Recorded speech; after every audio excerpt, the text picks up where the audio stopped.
नमस्कार, सस्यामला चैनल के दर्शकों का एक बार स्वागत है। आज हम शिक्षा पर चर्चा करने के लिए गणित के शिक्षक ऋषिकेश कुमार जी से बात करेंगे। ये लुसेंट पब्लिकेशन में कुछ किताबें भी लिखे हैं जो प्रकाशित हुई है। सर, आपका हमारे चैनल में स्वागत है। धन्यवाद।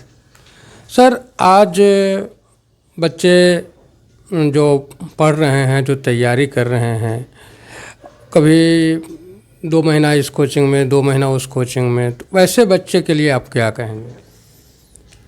देखिए, पहले बच्चे के दिमाग में सीधा रिज़ल्ट है कि हम पढ़े और मेरा रिज़ल्ट हो जाए।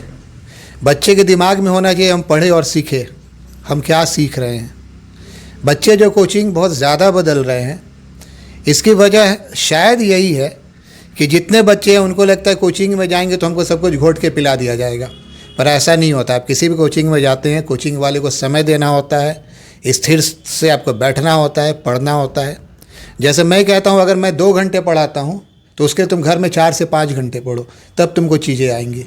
बच्चे इस चीज़ को नहीं समझ पा रहे हैं और शायद इसलिए उनको बहुत ज़्यादा दिक्कत हो रही है। उनको लगता है हर कुछ हमको यूट्यूब पे मिल जाए, हम आंसर कर लें।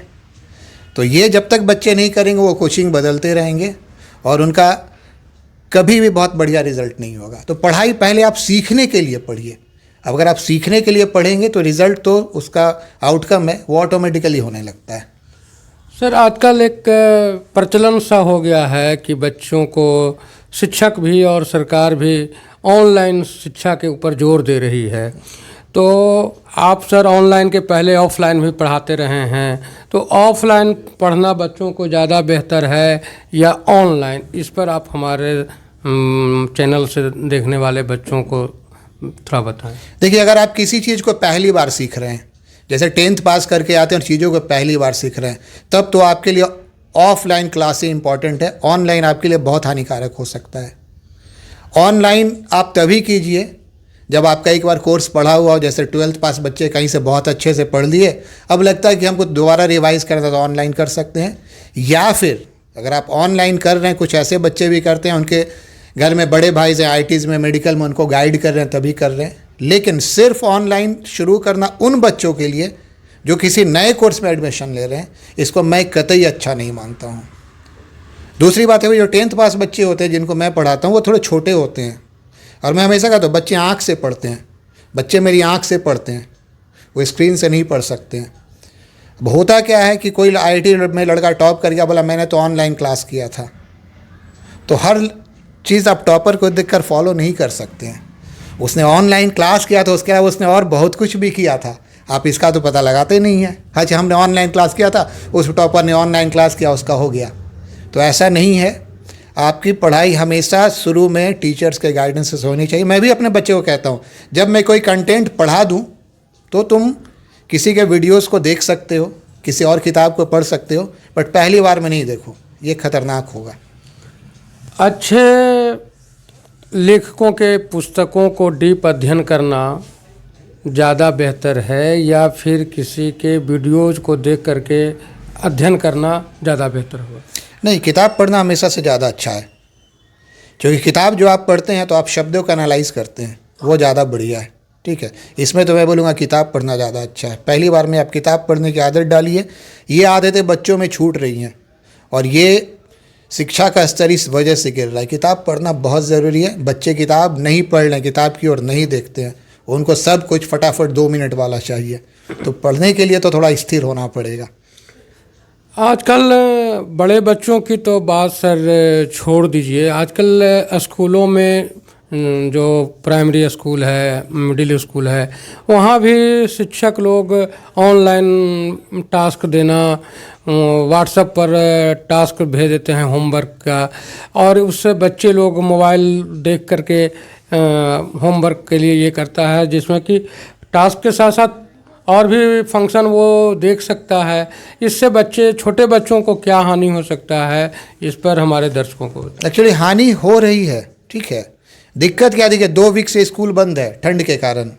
अब स्कूल वाले क्या करेंगे? बच्चे को कुछ ना कुछ तो काम देना है, तो उनको लगता है ऑनलाइन एक प्लेटफॉर्म है। अब इस पर तो सरकार को विचार करना होगा, क्योंकि स्कूल वाले बंधे होते हैं हम कोचिंग में हैं तो कुछ तो फ्री हैं, अपने ढंग से पढ़ा सकते हैं। स्कूल वाले के ऊपर सरकार का पूरी तरह से नियंत्रण होता है, तो अब स्कूल वाले क्या करेंगे? मेरे पर्सनल विचार में ये फ़ायदेमंद नहीं होता है, छोटे बच्चे को नहीं देखना चाहिए। फिर भी कहते हैं नए मामा से खाना मामा, अच्छा वाली बात है, चलिए कुछ नहीं तो ऑनलाइन दे देते हैं। अब ऑनलाइन देते हैं, बच्चे होमवर्क जमा करते हैं। हमारा भी एक छोटा सा स्कूल चलता है, तो ऑनलाइन वर्क देते हैं, गार्जियंस कॉपी लेकर आते हैं। तो ठीक है, फ़ायदा तो नहीं है, कुछ कुछ हो रहा है, लेकिन इस पर तो थोड़ा विचार करना होगा। ठीक है, ऑनलाइन शिक्षा को लेकर जो सरकार बढ़ावा दे रही है और उससे आप जैसे सीनियर शिक्षक कह रहे हैं कि नुकसान है, तो इस पर आप सरकार को क्या संदेश देना चाहेंगे? नहीं देखिए, मैंने कहा नुकसान है अगर आप नए बच्चे हैं तो। हाँ, ठीक है, हाँ वो एकदम बिल्कुल नुकसान है। ठीक है, इस पे तो पहले सरकार मतलब गहन अध्ययन करे, क्योंकि जब कोरोना के बाद से 4-5 साल हो चुका है, ठीक है, तो सरकार फील्ड में आकर अध्ययन करे कि एक्चुअली इसका क्या इम्पैक्ट जा रहा है, बच्चे के माइंड पे क्या इम्पैक्ट है। जैसे देखिए, बच्चे की रिटेंशन बहुत ख़राब हो गई है, बच्चे छोटी छोटी बात नहीं याद कर पाते हैं। उनसे आप कुछ बात पूछेंगे तो मैं देखता हूँ किसी किसी बच्चे का हाथ ऐसे होता है कि शायद मोबाइल होता तो हम देख कर बता देते। ये सब बहुत छोटी छोटी बात है, सरकार इस पर ध्यान दे, साइकोलॉजिस्ट के साथ टीम को अपना गठन करे, और सरकार ही कर सकती है, हम लोग तो बस बता सकते हैं। लेकिन 4-5 साल में ऑनलाइन से क्या फ़ायदा और क्या नुकसान है, कुछ वर्ग को फ़ायदा कुछ वर्ग को नुकसान है, मतलब इस पर एक विस्तृत अब एक सरकार की तरफ से पहल होनी चाहिए कि क्या हो रहा है। ठीक है, हमारे जैसे बहुत सारे लोग अपना कमेंट्स देंगे, क्योंकि अंतिम निर्णय सरकार को लेना है, सरकार ही अंतिम निर्णय लेती है, हम लोग उसी दिशा निर्देश में चलते हैं। ठीक है, तो सरकार को तो पहल करनी चाहिए, और वक्त आ गया, क्योंकि बच्चे का रिटेंशन बहुत ख़राब हो गया, बच्चे इरिटेट बहुत जल्दी हो जा रहे हैं। ठीक है, तो ये सब बात सरकार ध्यान में रखे और सरकार देखे। फिर हम लोग तो एक तरह से सरकार को बाहर से सपोर्ट ही कर रहे हैं। ठीक है, और सब कुछ देश और सरकार होती है, हम लोग तो उसके एक बस पार्ट है, उसको हम लोग कर रहे हैं। तो इस बात पे समय आ गया, सरकार इस पे ध्यान दे। सर, आप मैथ के शिक्षक हैं, मैथ के लेखक भी हैं। आप जो बच्चे मैट्रिक करके इंटर में आ रहे हैं, वो किस तरह से तैयारी करें कि उनको मैथ जो है, मैथ से जो डर लगता है वो डर ना लगे, मैथ उनको प्यारा सा सब्जेक्ट लगे? देखिए, अगर आपको 9-10th में मैथमेटिक्स अच्छी है तो आपको डर नहीं लगेगा। जो दिक्कत मैं समझता हूँ, 10th बोर्ड में क्लास 10th के क्वेश्चंस पूछे जाते हैं, क्लास 9th के नहीं, जबकि बेस मैथमेटिक्स क्लास 9th में है। तो बच्चे कोशिश करें उनके क्लास 9th की भी मैथ्स अच्छी हो। अगर क्लास 9-10th की मैथ्स अच्छी होगी तब उनको दिक्कत नहीं होगी। तो पहले वो क्लास 9-10th की मैथ्स अच्छी करें, 9th से ही अलर्ट हो। ज़्यादा कोई 9th से कोचिंग करने की ज़रूरत बहुत नहीं है, बट 9th के क्वेश्चंस को एक एक क्वेश्चन खोल कर, ये नहीं कि 9th पास करके 10th में पहुंच गए और फिर 10th का बोर्ड में हम मार्क्स ले आएंगे, उससे नहीं काम होगा। तो 9th कमज़ोर है, इसलिए बेस खराब है। और उसके बाद जहाँ जिस कोचिंग में जाएँ वहाँ थोड़ा भरोसा रखें, वहाँ पे काम करें, और बाकी तो उनका अपना चॉइस है। ठीक है, पर मैं मानता हूँ कि उनका जो स्कूल लेवल का मैथमेटिक्स कमज़ोर है, इस वजह से बच्चे ज़्यादा स्ट्रगल कर रहे हैं। ठीक है, दूसरी बात सरकार को ये भी ध्यान देनी होगी, मैं देखता हूँ 10th पास बच्चे बोर्ड से अब लिख नहीं पाते हैं जैसे हम लोग लिख लेते थे। ठीक है, तो ये सब उनको अपने अध्ययन में लाना होगा। बच्चा 10th पास करके आया और बोर्ड से भी कॉपी नहीं कर पा रहा है, बच्चे के मार्क्स 90% से ऊपर है, आखिर ऐसा क्यों हो रहा है? तो ये सब बहुत ध्यान देने की बात है और बहुत गहन अध्ययन की बात है। वैसे बच्चे को गणित प्रिय लगेगा जो बच्चे गणित में डूब जाते हैं, जो बच्चे डूबेंगे उनको गणित प्रिय लगेगा, आपका ये कहना? हाँ, बल्कि उनका गणित स्कूल लेवल से अच्छा होना चाहिए, तभी अच्छा लगेगा। अगर बेसिकली क्लास 6 से 10 तक की गणित उनकी अच्छी होगी तभी उनको गणित अच्छा लगेगा, अदरवाइज़ उनको दिक्कत लगेगी। अभी 2010 में मनमोहन सरकार ने एक शिक्षा व्यवस्था लागू की थी शिक्षा के अधिकार के तहत, कि कक्षा 1 से लेकर के कक्षा 8 तक के किसी भी बच्चे को असफल नहीं किया जाएगा, सभी को पास करके आगे बढ़ाया जाएगा। अभी मोदी सरकार ने 24 दिसंबर को यह व्यवस्था को समाप्त कर दी है, इस पर आप क्या कहेंगे? देखिए, इस पे हम जो एक चीज़ जानना चाहेंगे, जैसे मनमोहन सरकार ने जो निर्णय लिया था उसके बेस में क्या था, और मोदी सरकार ने जो निर्णय लिया उसके बेस में क्या है, ये मुझे आज तक नहीं मालूम है, और ये मालूम होना बहुत ज़रूरी है इस सवाल का आंसर करने के लिए।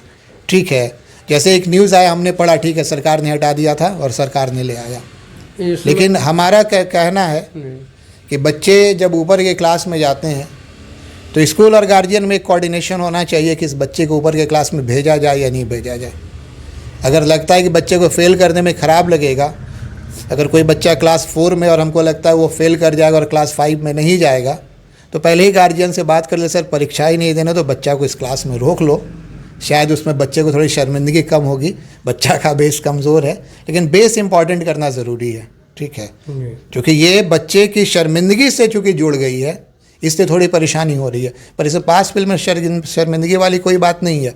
समाज को इससे बाहर आना होगा कि अगर क्लास 5 कर गया तो बच्चा ख़राब है या बच्चे में कुछ दमखम नहीं है, इससे बाहर आना होगा।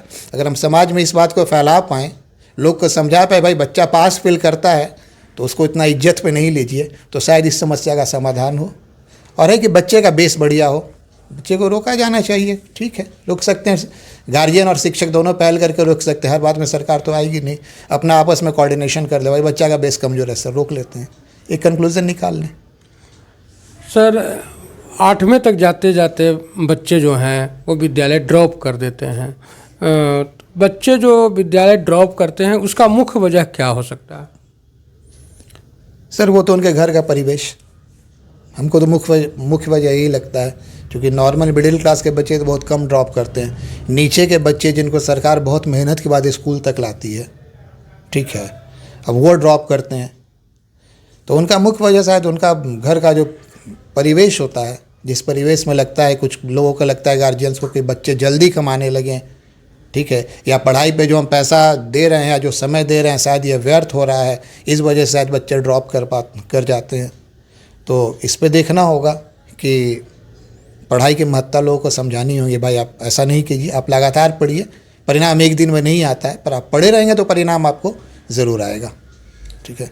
2022 तक स्नातक करने वाले ग्रेजुएशन करने वाले बच्चों का सेशन 3 साल का होता था, 21 से 24, 22 से 25, इस तरह से। लेकिन 2023 से स्नातक ग्रेजुएशन करने वाले बच्चों का सेशन 4 साल का हो गया और प्रत्येक साल में 2 एग्ज़ाम देने होंगे। इस व्यवस्था पर बच्चों के भविष्य पर क्या असर पड़ेगा, वो आप बच्चों के बारे में बताएं। नहीं, देखिए, जहाँ तक मेरी जानकारी है जी कि अब आपको पहला साल, दूसरा साल, तीसरा और चौथा साल, सब साल के बाद एक सर्टिफिकेट मिलेगा और आप 3 साल के बाद आप ग्रेजुएट कहलाएंगे, ऐसा नहीं है। और शायद आप सारे एग्ज़ाम में बैठ सकते हैं जो ग्रेजुएट बेस्ड है। चौथा साल आपको इसलिए करना है कि अगर आप हायर स्टडीज़ में जाना चाहते हैं तब चौथा साल करना है, तो ठीक है, ये व्यवस्था अपने ढंग से ठीक है। अगर आपको ग्रेजुएशन करके नौकरी करनी है, जो मेरी जानकारी है, तो आप 3 साल तक कर लिए, और अगर आपको आगे पढ़ाई करनी है तो ऐसे भी आप MSc में पढ़ाई करते थे तो आप 4 साल की पढ़ाई कीजिए, ठीक है। दूसरी जो मेरी जानकारी है, शायद कुछ बाहर के देशों में एडमिशन लेने के लिए ये ज़रूरी है, शायद उनका ऐसा कुछ है कि आपको 16 साल तक पढ़ाई होने के बाद ही बाहर एडमिशन मिलेगी। तो हमारा 10 + 2 + 3 15 ही हो रहा था, तो सरकार ने इस व्यवस्था को 16 साल कर दिया। तो ये अपने ढंग से ठीक है, ये जो व्यवस्था में चेंज थोड़ा बहुत होता रहता है, मेरे हिसाब से ठीक है, वो एक्सेप्ट कर लेंगे लोग।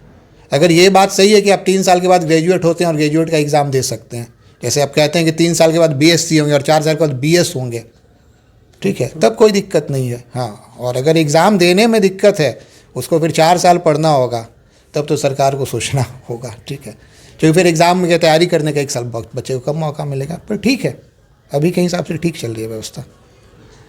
आज वर्तमान में बिहार में शैक्षणिक स्थिति क्या है सर, खास करके लड़कियों का? ये तो आप लोग बेहतर बता सकते हैं सर, आप शिक्षा लाइन से जुड़े हैं तो। देखिए, हम बच्चियाँ बहुत जोश खरोश से पढ़ रही हैं, लेकिन है वही बच्चियाँ पढ़ रही हैं जिनके माँ बाप उनको सपोर्ट कर रहे हैं, तो इसमें बच्चियों का तो कोई दोष नहीं है। बच्चियाँ बल्कि ज़्यादा जोश में, ज़्यादा डिसिप्लिन्ड होकर पढ़ रही हैं, और कुछ रेशियो बढ़ा भी है बच्चियों का। जैसे मैं पहले मैथ्स पढ़ाता था तो मैथ्स में बच्चियाँ नहीं आती थी, अब बच्चियाँ आती है मैथ्स में, लेकिन नीचे स्तर पे शायद ये उतना ज़्यादा नहीं है। पर जिस वर्ग को मैं पढ़ाता हूँ वहाँ तो ठीक है, पर नीचे वाले वर्ग का मैं बहुत नहीं बता सकता हूँ। वही जो मैं पेपर में पढ़ रहा हूँ, आप जो पेपर में पढ़ रहे हैं, बस मैं भी वही जानता हूँ, क्योंकि उनके अक्रॉस में कभी आया नहीं हूँ प्रत्यक्ष तौर से, तो कुछ कहना थोड़ा मुश्किल है। पर बच्चियों में जोश बहुत ज़्यादा है पढ़ने का, और जो बच्चियाँ पढ़ रही हैं वो बहुत अच्छा कर रही हैं। तो मुझे लगता है आपके चैनल के माध्यम से मैं कहना चाहूँगा माँ बाप को, बच्चे को आप सपोर्ट कीजिए, बच्चियाँ पढ़ेंगी और काफ़ी अच्छा करेंगी, ऐसा नहीं है कि नहीं करेंगी। सर, पूरब के यूनिवर्सिटियों में, पूरब के विश्वविद्यालयों में, पूरे भारत की बात हम कर रहे हैं, उसमें पटना विश्वविद्यालय कभी ऑक्सफोर्ड का दर्जा प्राप्त था उसे कि ये ऑक्सफोर्ड जैसा है, लेकिन आज उसकी स्थिति बेहतर नहीं है। और कुछ साल पहले मोदी जी आए थे तो उन्होंने कहा था कि इसको हम केंद्रीय विद्यालय का दर्जा देंगे, लेकिन आज तक ऐसा कुछ नहीं हुआ। इस पर आप का क्या राय है? देखिए, अगर वो प्राइड वापस लाना है तब तो सरकार को पहल करनी होगी, ठीक है, लेकिन मेरा पर्सनल मानना है कि अब शायद ये संभव नहीं है, क्योंकि जब आपकी एक बार व्यवस्था बहुत ख़राब हो जाती है तो फिर उसको सुधारना बड़ा मुश्किल हो जाता है। तो पर्सनली मेरा तो मानना है संभव नहीं है। बाकी जो भी है, जिस वजह से भी हुआ, लेकिन मैं जो अभी देख रहा हूँ वो बहुत मुश्किल लग रहा है, क्योंकि वहाँ हमको उतनी फंडिंग, उतनी कॉम्पिटेंसी कुछ भी नहीं दिख रही है।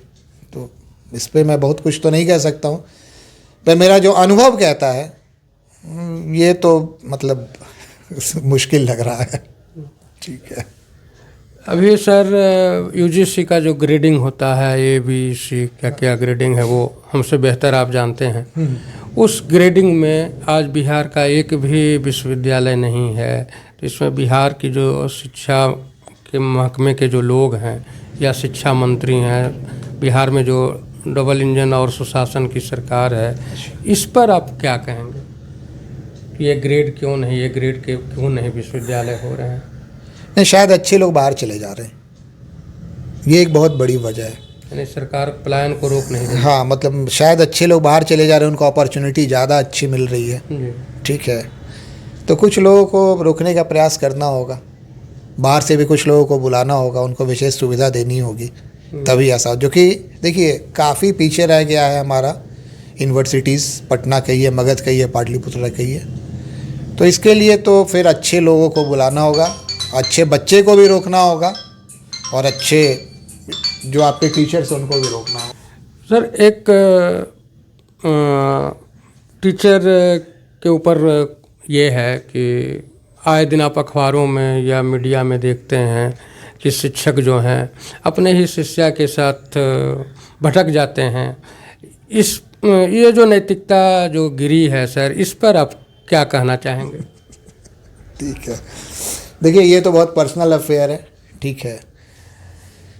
कितने शिक्षक होंगे, आपको क्या लगता है? लाखों शिक्षक होंगे, तो उसमें हर आदमी से तो आप उम्मीद कर नहीं सकते हैं। तो उसको ठीक है, वो समाज का एक पार्ट है, समाज में वो बुराई है। अब कुछ लोग भटक जाते हैं तो इसमें उसको शिक्षक कमेटी से नहीं जोड़िए, आम आदमी से जोड़िए। हर कमेटी में ऐसे लोग होते हैं, वो चाहे पुलिस में हो, चाहे IAS हो, चाहे नेता हो, चाहे कहीं हो। तो ये तो अब लाखों लोगों में 2 4 10 लोग भटक जाते हैं, तो वो अब शिक्षक कमेटी है और उसको उससे जोड़ कर देखना, ठीक है, ये तो एक आम दुर्गुण इंसान में है, जिसको आप सामाजिक पहल से कैसे दूर करेंगे, उसको दूर कीजिए। उसको किसी कमेटी विशेष से, वो शिक्षक है, वो नेता है, वो पुलिस वाला ऐसा होता है, नहीं होता है। हर जगह मैक्सिमम आदमी अच्छे होते हैं, अब कुछ लोग खराब होते हैं तो ठीक है, उसमें बहुत मुश्किल है, बहुत मुश्किल है बताना। हमने तो ये भी सुना है कि हरिवंश राय बच्चन भी अपनी शिष्या से ही शादी किए थे, तो रिश्ता पवित्र भी होता है। हरिवंश राय बच्चन? हाँ, मेरी जो है कि अमिताभ बच्चन की माँ, कुछ लोग बोलते हैं कि उनके साथ कॉलेज में पढ़ाती थी, कुछ लोग बोलते हैं कि नहीं उनके स्टूडेंट थी, तो वो PhD के स्टूडेंट थी, तो ऑब्वियस है दोनों मैच्योर्ड रहे होंगे, ठीक है। तो ऐसा कुछ भी नहीं है, उसको टीचर के साथ बहुत ज़्यादा जोड़ कर नहीं देखा जाए। ये एक आम आदमी के अंदर जो छिपा हुआ वो दुर्गुण है, जिसको दुर्गुण आप इसलिए कह रहे हैं कि वो सामाजिक मोरल से बाहर है, तो हर वर्ग में है। तो इसमें सिर्फ शिक्षक वर्ग के शिक्षक ऐसा किया मुझे नहीं लगता है। हम लोग भी पढ़ते हैं, ठीक है, लाखों शिक्षक में 1 2 न्यूज़ आ ही गया तो क्या कर सकते हैं। हर आदमी का अपना अपना पर्सनल ओपिनियन होता है, ठीक है, ठीक है। बच्चों को पढ़ने के लिए माहौल उचित मिले, बच्चों खास करके लड़कियों को उचित माहौल मिले, इसके लिए आप गार्जियन को क्या संदेश देना चाहेंगे? घर पे एक डिसिप्लिन बनाइए, पढ़ने का एक टाइम फिक्स कीजिए। अगर ये टाइम पढ़ने का टाइम है तो पढ़ने का टाइम, उसमें दूसरा कोई भी काम नहीं होगा, ठीक है। बच्चे के सोने का, उठने का, खाने पीने का सारा टाइम फिक्स कीजिए। आज लाइफ इतना फास्ट हो गया है कि हर दिन आपका नया नया, आप किसी दिन सुबह दोपहर में 1 बजे खाते, कभी 2 बजे खाते, कभी 3 बजे खाते हैं, तो सुबह से जो शाम तक का रूटीन है, सारे रूटीन को पहले फिक्स कीजिए, घर को उस डिसिप्लिन में लाइए जो 1980-90 के दशक का डिसिप्लिन होता था, तभी आ पाएगा। अब बच्चे को अगर शाम 6 से 8 पढ़ना है तो पढ़ना है, उसको पढ़ने दीजिए, और उस समय गार्जियंस भी मोबाइल और टीवी बंद करके बैठे रहे बच्चे के साथ, तभी बच्चे पढ़ेंगे। अब बच्चे पढ़ रहे हैं और गार्जियन टीवी देख रहे हैं तो बच्चे नहीं पढ़ेंगे, बच्चे पढ़ रहे हैं गार्जियन मोबाइल पे तो बच्चे नहीं पढ़ेंगे। तो किसी न किसी एक गार्जियन को एज एन ऑब्जर्वर, चलो बच्चे तुम पढ़ लो, मैं भी तुम्हारे साथ बैठती हूँ, ऐसा करे तो शायद बच्चे पढ़े।